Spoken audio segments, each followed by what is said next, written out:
Hello, welcome to our new mini blog. তো আজকে আমরা একটু যাচ্ছিলাম ঘুরতে। ওর বন্ধু ডেকেছিল যে ভাই আমার আজকে ছুটি, তাই জন্য বেরোবো। তো রাস্তায় এত জ্যাম ট্যাম কাটিয়ে এই যে বন্ধুর বাড়ির সামনে চলে এসেছি। তারপর এই যে ওরা দুজন দেখো সামনে। তারপর এখান থেকে ওই বাড়িটায় ছিলাম, ওর দিদি বাড়ি।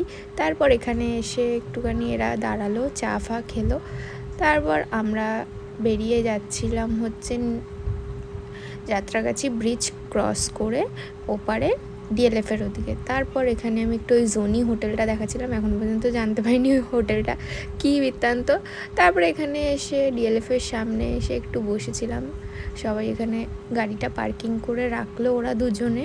তারপরে এখানে রেখে একটুখানি আইসক্রিম খেতে ইচ্ছা করলো, তো আইসক্রিম নিয়ে নিয়েছি। ভিডিওটা কেমন লাগলো কমেন্টে জানাবে, আর নেক্সট ভিডিওর জন্য পেজটাকে অবশ্যই ফলো করে দেবে অ্যান্ড সাবস্ক্রাইব করে দেবে। চলো টাটা।